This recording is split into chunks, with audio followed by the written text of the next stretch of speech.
أعوذ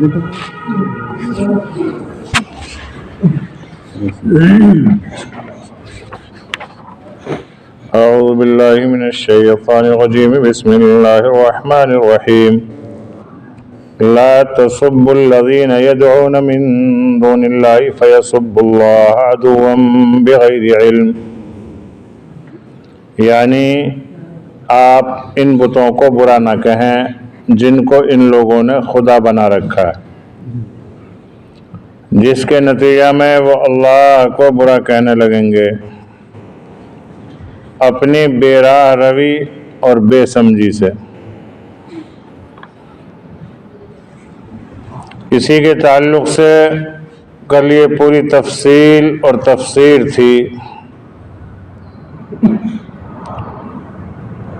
کہ غیروں کے دیوی دیوتا ہوں یا بتیں ہوں یا کسی کو بھی جس کو وہ خدا کہتے ہیں اس کو آدمی برا بھلا نہ کہے، اور اس کی وجہ بتا دی کہ اگر ہم ان کو برا کہیں گے تو وہ ہمارے رسول اور خدا کو برا بھلا کہیں گے، اور ایک روایت کو بیان کیا جس میں نبی کریم صلی اللہ علیہ وسلم نے ارشاد فرمایا تھا کہ اپنے ماں باپ کو گالیاں مت دو۔ تو صحابہ کرام نے عرض کیا رسول اللہ اپنے ماں باپ کو گالی کون دیتا ہے؟ اللہ رسول صلی اللہ علیہ وسلم ارشاد فرمایا کہ تم دوسروں کے ماں باپ کو گالی دو گے وہ تمہارے ماں باپ کو گالی دیں گے، تو گویا یہ تمہارا اپنے ماں باپ کو ہی گالی دینا ہے کیونکہ شروعات تم نے کی۔ اس لیے گالی گلوچ سے ممانعت، کسی کے لیے بھی گالی گلوچ استعمال نہیں کرنی چاہیے۔ جب بتوں کے لیے برا کہنے کو منع ہے جس میں کوئی جان نہیں، جو کسی نفع نقصان کے مالک نہیں، لیکن ان سے ان لوگوں کا دلی تعلق جڑا ہوا ہے، اس لیے ان کو برا بھلا نہیں کہنا چاہیے۔ جب اس پتھر کے بت کو نہیں کہا جا سکتا تو پھر وہ انسان جس کو اللہ رب العالمین نے بنایا ہے، اور پھر اس میں بھی صاحب ایمان جس کو ایمان کی دولت سے اللہ نے نوازا ہو، اور پھر ہم اس کو برا بھلا کہیں۔ برا بھلا کہنا بھی کئی طرح کا ہوتا ہے، ایک زبان سے، ایک دل سے، ایک عمل سے، ہر طرح سے منع ہے۔ اور دوسری آیت میں ارشاد فرمایا کہ اللہ رب العالمین نے مسلمانوں پر جہاد اور قتال لازم فرمایا ہے، حالانکہ قتال کا یہ لازمی نتیجہ ہے کہ مسلمان کسی غیر مسلم کو قتل کرنے کا ارادہ کرے گا تو وہ مسلمانوں کو قتل کریں گے، اور مسلمان کا قتل حرام ہے تو اس اصول پر جہاد بھی منع ہونا چاہیے تھا۔ ایسے ہی ہمارے تبلیغ اسلام، تلاوت قرآن پاک، اذان، نماز، یہ ساری چیزیں عقلی اعتبار سے بہت سے کفار مذاق اڑاتے ہیں، ان کا مذاق بناتے ہیں، تو عقل کے اعتبار سے تو یہ ہونا چاہیے کہ ہم ان کو غلط رویے کی بنا پر اپنی عبادات سے بھی دستبردار ہو جائیں گے۔ تو اس کا جواب علامہ منصور رحمۃ اللہ علیہ نے یہ دیا کہ یہ اشکال ایک ضروری شرط کے نظر انداز کر دینے سے پیدا ہو گیا ہے۔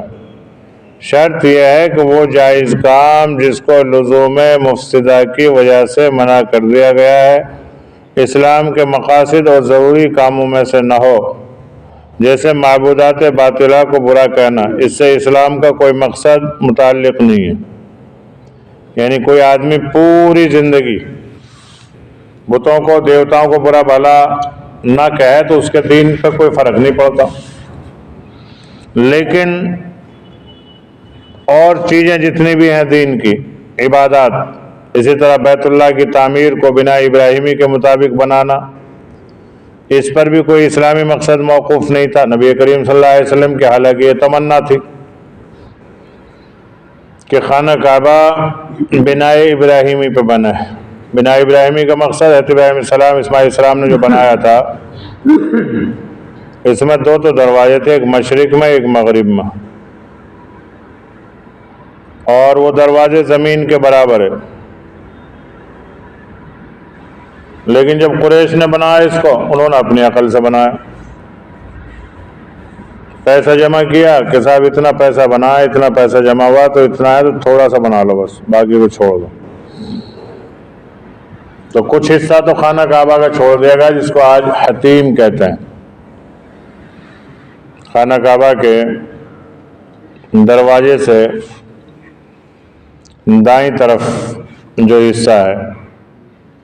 اب اس میں بھی اللہ کی بہت بڑی مصلحتیں ہیں۔ حالانکہ وہ خانہ کعبہ کا حصہ ہے، نبی کریم صلی اللہ علیہ وسلم ارشاد فرمایا کہ جو حتیم میں گھسا وہ خانہ کعبہ میں داخل ہو گیا ہو۔ اسی میں میزاب رحمت ہے، جو خانہ کعبہ کا پن نالا ہے، بارش ہوتی ہے یا چھت دھلتی ہے، جب پانی گرتا ہے تو وہ اسی میں آتا ہے، حتیم جو جگہ ہے،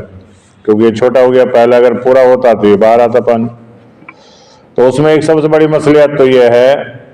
کہ خانہ کعبہ میں داخل ہونے کو ہر کسی کو اجازت نہیں ہوتی، لیکن جو آدمی، اللہ کے رسول نے فرمایا جو حتیم میں داخل ہو گیا وہ خانہ کعبہ میں داخل ہو گیا۔ تو یہ اللہ کی طرف سے ایک مصلحت رہی، اگر پورا بن جاتا تو ہر آدمی اندر نہیں جا سکتا تھا۔ بیت اللہ کو جو ہے تالا لگا ہوا ہوتا ہے، جس کو بادشاہ یا وہاں کے خدام چاہتے ہیں وہ جاتا ہے، اس میں ہر کوئی جا نہیں سکتا۔ اور پھر قریش نے جب بیت اللہ کو بنایا تھا تو اس کی چوکٹ کو اتنا اونچا رکھا کہ بغیر سیڑھی کے کوئی چڑھ ہی نہ سکے، اور ایک دروازہ بنایا بس، جبکہ نبی کریم صلی اللہ علیہ وسلم کی چاہت یہ رہی تھی کہ یہ خانہ کعبہ جیسا حضرت ابراہیم علیہ السلام نے بنایا تھا ایسا ہی بن جائے، لیکن بنایا کیوں نہیں آپ نے؟ آپ صلی اللہ علیہ وسلم ارشاد فرمایا کہ ابھی لوگ نئے نئے مسلمان ہوئے ہیں، اور خانہ کعبہ سے عقیدت اس وقت بھی لوگوں کی جڑی ہوئی تھی، ان کی بھی، تو اسے اگر شہید کر کے دوبارہ سے بنایا گیا تو کہیں ایسا نہ ہو کہ لوگوں کے دلوں کو زخم پہنچے، یا پھر اس خانہ کعبہ کو جو ہے لوگ اپنا مشغلہ بنا لے کہ کبھی ایسے بناؤ کبھی ویسے بناؤ، اس لیے اللہ کے رسول نے اسے اسی حال میں رہنے دیا۔ یہی وجہ ہے کہ ایک مرتبہ آیت حسن بصری اور امام محمد بن سیرین دونوں حضرات ایک جنازے کی نماز میں شرکت کے لیے چلے، تو وہاں دیکھا کہ مردوں کے ساتھ عورتوں کا بھی بھیڑ اجتماع ہے۔ اس کو دیکھ کر علامہ ابن سیرین تو واپس ہو گئے۔ حضرت حسن بصری رحمۃ اللہ علیہ نے فرمایا کہ لوگوں کی غلط روش کی وجہ سے ہم اپنے ضروری کام کیسے چھوڑ دیں؟ نماز جنازہ فرض ہے، اس کو اس مفسدہ کی وجہ سے ترک نہیں کیا جا سکتا۔ ہاں، اس کی کوشش تا بمقدور کی جائے گی کہ یہ مفسد مٹ جائے، یعنی ایسی جگہ جہاں پر دین کے خلاف کوئی کام ہو رہا ہو۔ علامہ ابن سیرین نے تو وہاں نہ جانے کو بہتر سمجھا، حسن بصری رحمۃ اللہ علیہ نے وہاں جانے کو ضروری سمجھا۔ تو بعض چیزیں ایسی ہوا کرتی ہیں کہ بعض وقت وہاں جانے میں اگر مفسدات کا خطرہ ہے تو وہاں آدمی مت جائے، اور کیونکہ نماز جنازہ فرض کفایہ ہے، اگر چند لوگ بھی پڑھ لیں گے تب بھی فریضہ ادا ہو جائے گا۔ اس لیے خلاصہ اس اصول کا جو آیت مذکورہ سے نکلا ہے یہ ہو گیا کہ جو کام اپنی ذات میں جائز بلکہ طاعت و ثواب بھی ہو مگر مقاصد شرعیہ میں سے نہ ہو، اگر اس کے کرنے پر کچھ مفاسد لازم آ جائیں تو وہ کام ترک کر دینا واجب ہو جاتا ہے، بخلاف مقاصد شرعیہ کے کہ وہ لزوم مفاسد کی وجہ سے ترک نہیں کیے جا سکتے۔ یعنی اگر کوئی ایسا کام ہے کہ ہے تو وہ ثواب، لیکن اس کے کرنے پر کچھ مفاسد لازم آئیں گے، نقصانات کا اندیشہ ہے دین کا، تو وہ کام کو چھوڑ دینا چاہیے۔ اس اصول سے فقہائے امت نے ہزاروں مسائل کے احکام نکالے۔ فقہاء نے فرمایا ہے کہ کسی شخص کا بیٹا نافرمان ہو اور وہ یہ جانتا ہو کہ اس کو کسی کام کے کرنے کے لیے کہوں گا تو انکار کرے گا اور اس کے خلاف کرے گا، جس سے اس کا سخت گناہگار ہونا لازم آئے گا۔ تو ایسی صورت میں باپ کو چاہیے کہ اس کو حکم کے انداز میں کسی کام کے کرنے یا چھوڑنے کو نہ کہے، بلکہ نصیحت کے انداز میں اس طرح کہے کہ فلاں کام کر لیا جائے تو بہت اچھا ہو، تاکہ انکار یا خلاف کرنے کی صورت میں ایک جدید نافرمانی کا گناہ اس پر عائد نہ ہو جائے۔ یہ تربیت کا معاملہ ہے۔ اول تو اولاد کو ایسی تربیت ہونی چاہیے کہ اولاد اشاروں پہ چلے، لیکن بعض اولاد ماحول سے متاثر ہو کر نافرمان ہو جاتی ہے، بات نہیں مانتی، تو پھر ہمیں اس پر ناصحانہ انداز سے حکم نافذ کرنا چاہیے۔ نظام الدین میں مولانا شبیر صاحب تھے، ایک منشی بشیر کے لڑکے، مولانا تھے وہ، اور وہاں مدرسہ چلتا مرکز میں، جو اس کے وہ صدر مدرس تھے، زبردست عالم تھے، تو ان کو صدر بنا رکھا تھا مدرسے کا۔ اب دستور مرکز میں یہ تھا کہ 24 گھنٹے کی جماعت طلباء کی جائے گی، جمعرات کا سبق پڑھ کے 10-11 بجے نکلیں گے اور واپس جمعہ آ کے پڑھیں گے۔ لیکن میواتی کیا کرے، کچھ طلباء گھر بھاگ جاوے، جماعت میں نہ جا کے گھر چلے جاوے۔ اب اس پہ میٹنگ ہوئی، وہاں مشورہ ہوا اساتذہ میں، مول شبیر صاحب کو بلایا گیا، مولانا انعام صاحب کا دور تھا، کہ بھی مول شبیر صاحب آپ ان بچوں کو اجازت کیوں دیتے ہو؟ یہ جماعت میں نہ جا کے گھر جاتے ہیں، ان کو آپ اجازت کیوں دیتے ہو؟ انہوں نے کہا جی میں اجازت نہیں دیتا، بلکہ طلباء ہی مجھے بتا کے جاتے ہیں، اجازت لے کے نہیں جاتے۔ وہ کیسے؟ نہا دھو کے تیار ہو کے تھیلا ہاتھ میں لے کے، تھیلا باہر کسی طالب علم کو پکڑا کے جب آتے ہیں میرے پاس، مول صاحب میں گھر تک جا رہا ہوں، تو اب اگر میں ان کو اجازت نہیں دوں، وہ جائے گا جب بھی،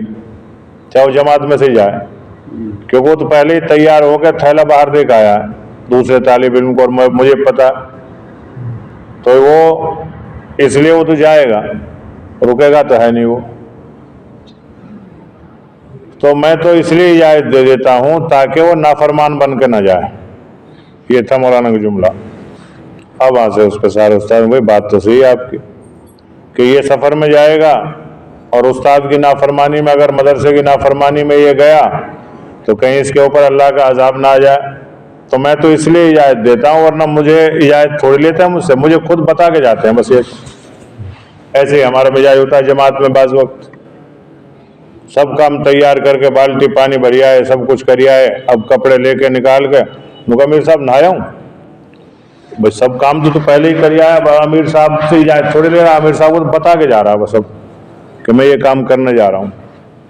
تو ایسے ہی اولاد کی بھی تربیت ایسی کرنی چاہیے ماں باپ کو کہ اولاد بھی نافرمانی کی مرتکب نہ بنے۔ اور ہمارا مزاج یہ ہے کہ جو بچہ جتنا نافرمان ہوتا ہے نا، اسی کو کام بتاویں ہم بھی، دیکھ اب منع کرے گا بھی، جائے گا نہیں اس کام کو، ہم کہہ رہے ہیں جائے گا نہیں، ہمیں تو پہلے ہی پتا تھا جائے گا نہیں، جب پہلے ہی پتا ہے تو اس کے لیے آئے بتلایا جا رہا ہے اصول کہ ایسے بچے کو اس انداز سے مت کہو کہ وہ منع کرے، اس کو تو ناصحانہ انداز سے کہو، جیسے ہمارے اساتذہ کا دستور ہوتا تھا۔ سبق ہو گیا، سبق ہونے کے بعد میں جب کسی استاد کو کام ہوتا تھا کوئی، تو یوں کہتے ہیں کہ یار کام تھا یہ، دیکھا اب ٹائم تو کم ہے لیکن اب ہو جائے گا کہ نہیں ہوگا۔ جس کامڈا کے مدرسے میں ہم پڑھتے تھے تو مولانا بلال صاحب تھے، اب ان کو فیروز پور سے کچھ کام منگانا ہوتا تھا، کچھ 1 کلومیٹر تھا وہاں سے فیروز پور جیر کا کامڈا مدرسے سے، سائیکل 1-2 ہی تھی مدرسے میں، اور وہ ملتی بھی نہیں تھی ہر کسی کو باورچی کے علاوہ، تو اب جس کو بھی جانا پیدل جانا، اب مول صاحب کو کچھ منگانا، تو مول صاحب کیا کرتے، سبق پڑھا کے، ارے کا ٹائم ہوگا فلاں، کہ جی اتنا ٹائم ہوگا، ارے یار روز پرسوں چیز لانی ہی، اب نماز کو بھی ٹائم ہو رہا اور تیاروں کھانے کو ٹائم ہو رہا، اب تو خیر جب ان میں سے پھر کوئی بھی طالب علم سمجھ جاتے تھے مول صاحب کے، اس کو کہ جی میں لے آؤں گا، کیا لانا ہے، اتنا بھی چھٹی اتنا تو لے آؤں گا میں بھاگ کے، تو یہ تو ہوتا ہی ہے۔ اور ایک یہ کہ کسی دن بھائی تو فلاں ہے تو جا بھاگ کے فیروز پر، اب اس نے اگر منع کر دیا تو یہ بہت زبردست خلاف ورزی ہوگی استاد کی۔ تو ایسے ہی یہاں اصول بتلا ہے شریعت کا کہ اپنی اولاد جو نافرمان ہو اس کے سامنے بھی ناصحانہ انداز میں اس کو حکم دو، ڈائریکٹ مت کہو یہ کام کر لیں،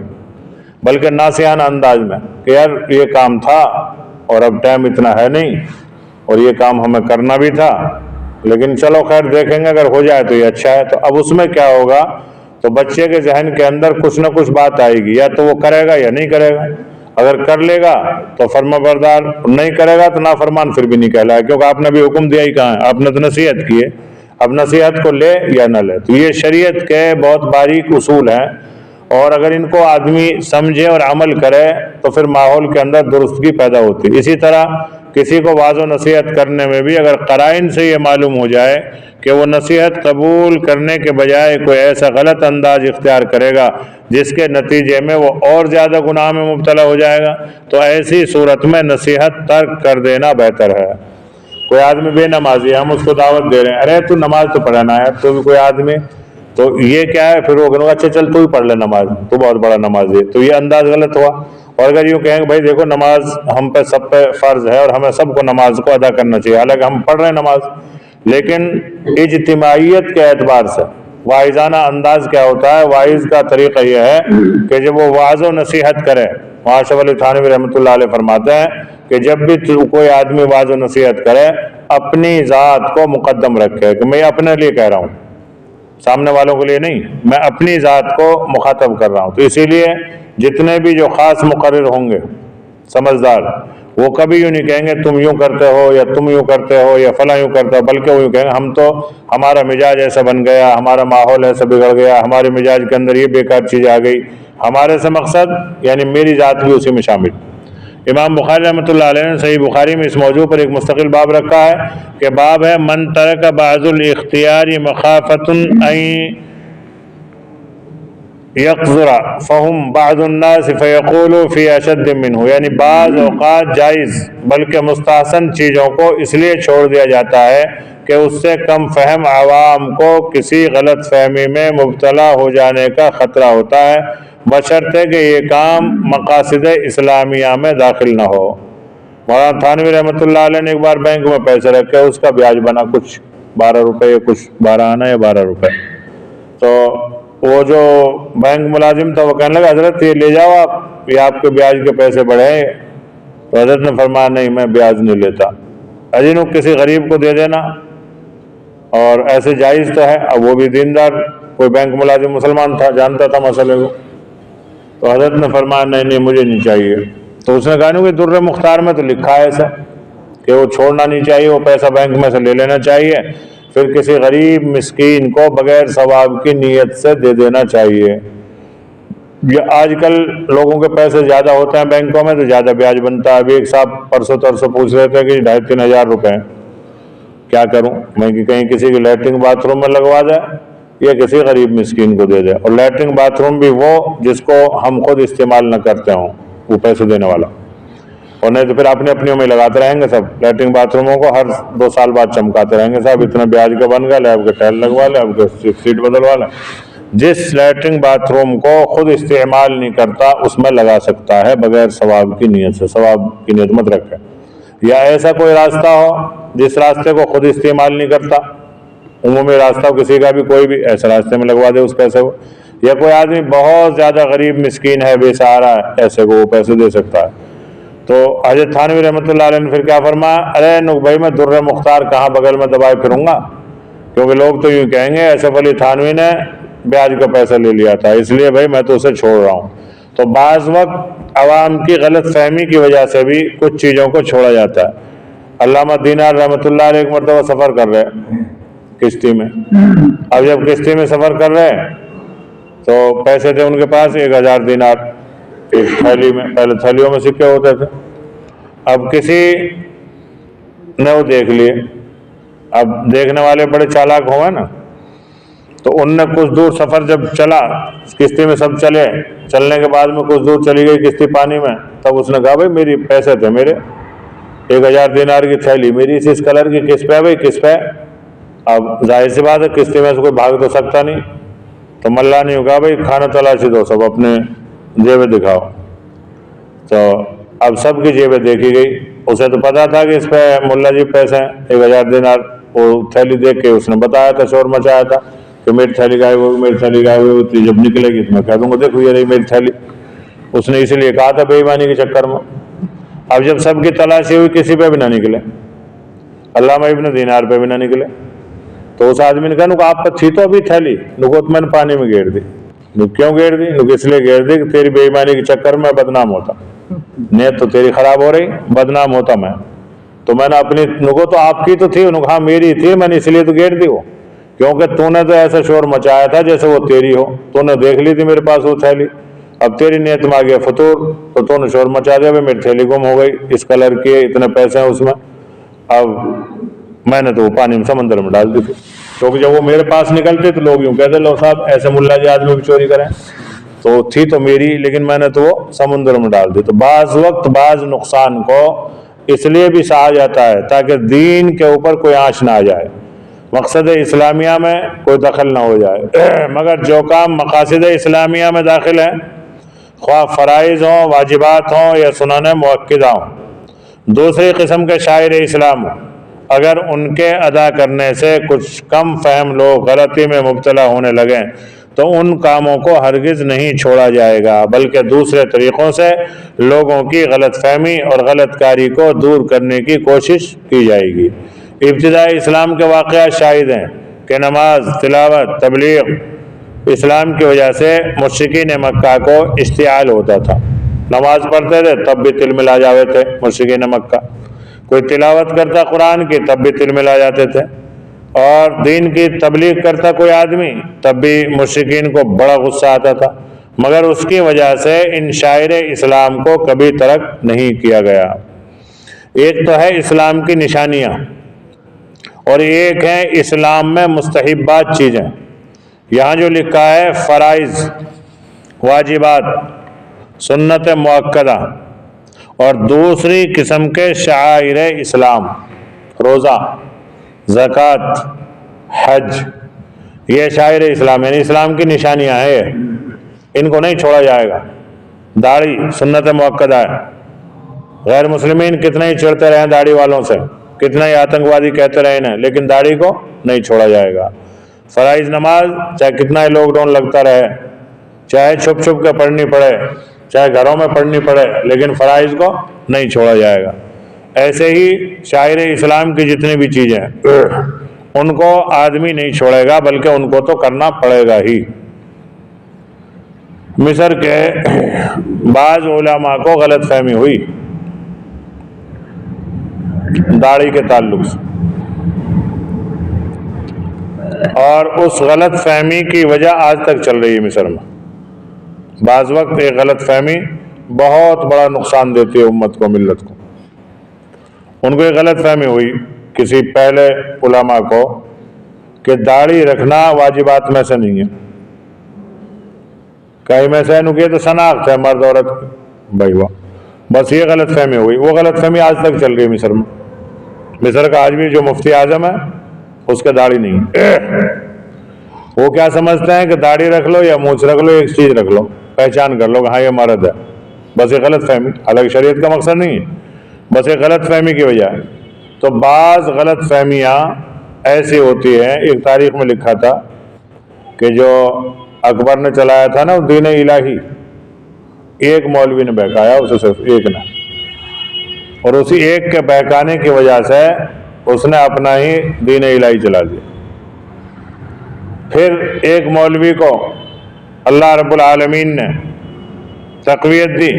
اس ایک مولوی نے ایسا پانسا پلٹا کہ وہ دین الہی اس کا اکبر کا مٹا دیا، اور اکبر سے بھی توبہ کرا لی، مجدد الفسانی رحمۃ اللہ علیہ۔ انہوں نے ان کو سمجھایا، اور سمجھانے کے بعد یہ اعلان کیا کہ اگر نہیں سمجھو گے تو ہم تمہارے خلاف پھر جہاد کے لیے بھی تیار ہیں، دین محمدی کے علاوہ ہم کوئی دین تسلیم نہیں کریں گے، قیامت تک اب کوئی دین نہیں چلے گا، دین محمدی چلے گا۔ اس کے خلاف اگر تم چاہے بادشاہ صحیح کچھ بھی کرو گے، ہم اپنی گردنیں تو کٹوا دیں گے، لیکن دین محمدی کے مقابلے پر اکبر کا دین الہی تسلیم نہیں کریں گے۔ حالانکہ نام ان نے اور آگے رکھا تھا حضور صلی اللہ علیہ وسلم سے بڑھ کے، بھائی دین محمدی، محمد صلی اللہ علیہ وسلم کا دین، انہوں نے رکھا دین الہی، اللہ کا دین، یعنی محمد سے بھی اور ایک قدم آگے، نعوذ باللہ، تاکہ لوگ اس پہ شک شبہ ہی نہ کریں، تاکہ لوگ اس پہ اعتراض ہی نہ کریں، بھائی دین الہی تو اللہ کا تو دین ہے۔ لیکن اب قیامت تک تو صرف وہ دین چلے گا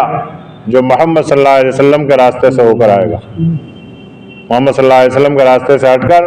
کوئی ڈائریکٹ کہے کہ میرے پاس ڈائریکٹ کوئی نہ کتاب یا وحی ہے کچھ بھی نازل ہو رہی ہے، اسے بھی نہیں مانا جائے گا، کیونکہ آپ صلی اللہ علیہ وسلم خاتم النبیین۔ تو پھر مجدد الفسانی رحمۃ اللہ علیہ نے علم اٹھایا، پھر توبہ بھی کرائی ان سے، اور پھر اس دین کو بھی مٹایا جو باطل دین چلا تھا۔ تو شاعر اسلام کے خلاف مسلمان کو اٹھنا پڑے گا، اس میں پھر چاہے کسی بھی غیر کی کوئی خلاف ورزی ہو رہی ہو وہ نہیں دیکھا جائے گا اسے۔ اسلام بچا رہنا چاہیے بس۔ اسلام اگر مٹتا ہے تو اسلام کا مٹانے والا چاہے کوئی کتنا ہی قریبی کیوں نہ ہو اس کو بھی مٹایا جائے گا، جیسے حضرت صدیق اور عبداللہ ابن ابو بکر کا واقعہ۔ اس کا بیٹا یوں کہہ رہا کہ جب بدر میں آپ میرے سامنے کئی بار آئے لیکن میں نے چھوڑ دیا، لے باپ ہے چل رہے ہیں۔ حضرت صدیق رضی اللہ تعالیٰ فرماتا ہے کہ مجھے دکھائی نہیں دیا تو، اگر تو مجھے دکھائی دے جاتا تو سب سے پہلے میں تجھے نمٹاتا۔ باپ کہہ رہا بیٹے کو، یہ ہے دین کی محبت کہ دین مٹے چاہے اولاد مٹ جائے لیکن دین نہ مٹے۔ دین کیسے مٹ سکتا ہے؟ تو حضرت صدیق رضی اللہ تعالیٰ نے فرما رہے کہ اگر تو مجھے دکھ جاتا تو میں سب سے پہلے تجھے نمٹاتا اور اسے بعد میں نمٹتا۔ تو نے تو چلو مجھے چھوڑ دیا ہوگا تو کہہ رہا جیسا کہ، لیکن مجھے تو دکھائی نہیں دیا، وہاں خوب دیکھا میں نے، تجھے ملا ہی نہیں، تو مجھے اگر مل جاتا سب سے پہلے تیری گردن اتارتا، کیونکہ نبی کریم صلی اللہ علیہ وسلم کے دین کے تو خلاف تھا۔ مگر اس کی وجہ سے ان شاعر اسلام کو کبھی ترک نہیں کیا گیا، بلکہ خود آیت شریفہ مذکورہ نے شان نزول میں جو واقعہ ابو جہل وغیرہ رؤساء قریش کا ذکر کیا ہے، اس کا حاصل یہی تھا کہ قریش سردار اس پر صلح کرنا چاہتے تھے کہ آپ صلی اللہ علیہ وسلم توحید کی تبلیغ کرنا چھوڑ دیں، جس کے جواب میں آپ صلی اللہ علیہ وسلم فرمایا کہ میں یہ کام کسی حال میں نہیں کر سکتا، اگرچہ وہ آفتاب اور مہتاب لا کر میرے ہاتھ میں رکھ دیں، کیونکہ انہوں نے دولت کا بھی لالچ دیا تھا۔ حیات الصحابہ میں پیچھے آیا تھا یہ واقعہ پورے تفصیل سے، کہ انہوں نے کہا کہ دولت چاہیے دولت لے لو، شہرت چاہیے شہرت لے لو، حکومت چاہیے حکومت لے لو، بڑھیا سی لڑکی چاہیے لڑکی لے لو، آپ کو ہم اپنا سردار بنا لیں، یہ سرداری لے لو۔ لیکن اللہ کے رسول نے کیا فرمایا، اگر تم چاند اور سورج میرے ہاتھوں پہ رکھ دو میں تب بھی توحید کی دعوت و تبلیغ کو چھوڑنے کے لیے تیار نہیں۔ اس لیے اس مسئلے کو تنقیح اس طرح کی گئی جو کام مقاصد اسلام میں داخل ہیں، اگر ان کے کرنے سے کچھ لوگ غلط فہمی یا غلط کاری کا شکار ہوتے ہوں تو ان کاموں کو ہرگز نہ چھوڑا جائے گا۔ ہاں جو کام مقاصد اسلامیہ میں داخل نہیں، ان کے ترک کر دینے سے کوئی دینی مقصد فوت نہیں ہوتا، ایسے کاموں کو دوسروں کی غلط فہمی یا غلط کاری کے اندیشے کی وجہ سے چھوڑ دیا جائے گا۔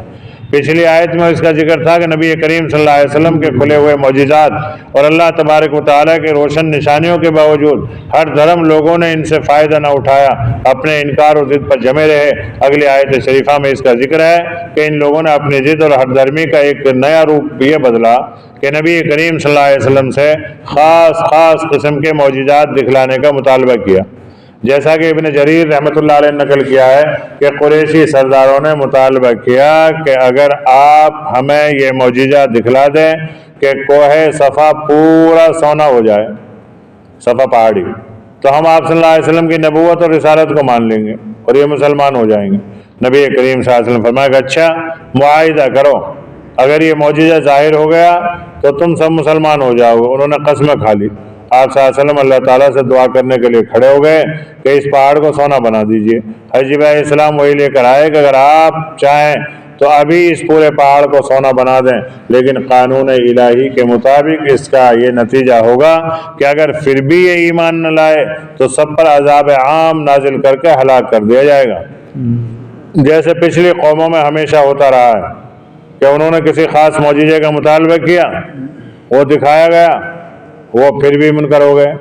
تو ان پر خدا تعالیٰ کا قہر و عذاب نازل ہو گیا۔ رحمت للعالمین صلی اللہ علیہ وسلم چونکہ ان لوگوں کی عادت اور ہر دھرمی سے واقف تھے، بمقتضائے شفقت آپ صلی اللہ علیہ وسلم فرمایا اب میں اس معجزے کی دعا نہیں کرتا۔ اس واقعہ پر یہ آیت شریفہ نازل ہوئی وَأَقْسَمُوا بِاللَّهِ جَهْدَ أَيْمَانِهِمْ، جس میں کفار کے قول کی نقل کی ہے کہ انہوں نے مطلوبہ معجزہ ظاہر ہونے پر مسلمان ہو جانے کے لیے قسمیں کھا لی۔ اس کے بعد آیت انما الآیات عند اللہ میں ان کا قول ہی جواب ہے کہ معجزات اور نشانیاں سب اللہ کے اختیار میں ہیں، جو معجزات ظاہر ہو چکے وہ بھی اس کی طرف سے تھے، جن کا مطالبہ کیا جا رہا ہے ان پر بھی وہ پوری طرح قادر ہے۔ لیکن ازر عقل و انصاف ان کو ایسا مطالبہ کرنے کا کوئی حق نہیں ہے، کیونکہ نبی کریم صلی اللہ علیہ وسلم کے رسول ہونے کے مدعی ہیں، کیونکہ رسول کریم صلی اللہ علیہ وسلم اللہ کے رسول ہونے کے مدعی ہیں، اور اس دعوے پر بہت سے دلائل اور شہادتیں معجزات کی صورت میں پیش فرما چکے ہیں۔ اب دوسرے فریق کو اس کا تو حق ہے کہ ان دلائل اور شہادتوں پر جرا کرے، ان کو غلط ثابت کرے، لیکن ان پیش کردہ شہادتوں میں کوئی جرا نہ کریں اور پھر یہ مطالبہ کریں کہ ہم دوسری شہادتیں چاہتے ہیں۔ یہ ایسا ہوگا جیسے عدالت میں کوئی مدعی کے پیش کردہ گواہوں پر تو کوئی جرا نہ کرے، مگر یہ کہے کہ میں تو ان گواہوں کی شہادت نہیں مانتا، بلکہ فلاں معین شخص کی گواہی پر بات مانوں گا۔ اس کو کوئی عدالت قابل سماعت نہ سمجھے گی۔ اسی طرح نبوت اور رسالت پر بے شمار آیات بینات اور معجزات ظاہر ہو جانے کے بعد جب تک ان معجزات کو غلط ثابت نہ کریں، ان کو یہ کہنے کا حق ہی نہیں ہے کہ ہم تو فلاں قسم کا معجزہ دیکھیں گے جب ایمان لائیں گے۔ اس کے بعد آخر آیت تک مسلمانوں کو فہمائش اور خطاب ہے کہ تمہارا کام دین حق پر خود قائم رہنا اور دوسروں کو صحیح طریقے سے پہنچا دینا ہے۔ پھر بھی اگر وہ ہر درمی کرنے لگیں تو ان کے فکر میں پڑنا نہیں چاہیے، کیونکہ زبردستی کسی کو مسلمان بنانا نہیں ہے۔ اگر زبردستی بنانا ہوتا تو اللہ تعالیٰ سے زیادہ زبردست کون ہے؟ وہ خود ہی سب کو مسلمان بنا دیتے۔ اور ان آیات میں مسلمانوں کو مطمئن کرنے کے لیے یہ بھی بتلا دیا گیا، اگر ہم ان کے مانگے ہوئے معجزات کو بھی بالکل کھلے اور واضح طور پر ظاہر کر دیں، یہ جب بھی ایمان نہیں لائیں گے، کیونکہ ان کا انکار کسی غلط فہمی یا ناواقفیت کی وجہ سے نہیں ہے، بلکہ ضد اور عناد اور ہر درمی سے، جس کا علاج کسی معجزہ سے نہیں ہوا کرتا۔ آخری آیت میں وَلَوْ أَنَّنَا نَزَّلْنَا إِلَيْهِمُ الْمَلَائِكَةَ میں اسی مضمون کا بیان ہے کہ اگر ہم ان کو ان کے فرمائشی معجزات سب دکھلا دیں، بلکہ ان سے بھی زیادہ فرشتوں سے ان کی ملاقات اور مردوں سے بات کرا دیں، جب بھی وہ ماننے والے نہیں ہیں۔ بعد کی دو آیتوں میں نبی کریم صلی اللہ علیہ وسلم کو تسلی دی گئی ہے کہ یہ لوگ اگر آپ صلی اللہ علیہ وسلم سے عداوت کرتے ہیں تو کوئی تعجب کی بات نہیں ہے، پچھلے تمام انبیاء کے بھی دشمن ہوتے چلے آئے ہیں، آپ صلی اللہ علیہ وسلم اس سے دلگیر نہ ہوں۔ یہ ساری باتیں امت محمدیہ صلی اللہ علیہ وسلم کو اللہ تبارک و تعالیٰ نے اس لیے سنوائی اور بتلائی ہے کیونکہ قرآن مقدس قیامت تک کے لیے ہے، اور قرآن خود ایک معجزہ ہے۔ فَلْيَأْتُوا بِسُورَةٍ مِّن مِّثْلِهِ فرمایا اللہ نے۔ اگر یہ معجزہ نہ ہوتا تو اس جیسی بہت سی قرآنیں بن جاتی، لیکن اس وقت بھی اہل عربی فصاحت اور بلاغت کو اور عربی کلام کو خوب جانتے تھے اور آج بھی جانتے، لیکن نہ کوئی اس وقت قرآن جیسی کوئی سورت چھوٹی سی بنا سکا اور نہ قیامت تک بنا سکتا۔ خود قرآن مقدس ایک معجزہ ہے قیامت تک کے لیے، اور نبی کریم صلی اللہ علیہ وسلم نے ان لوگوں کو بہت سے معجزات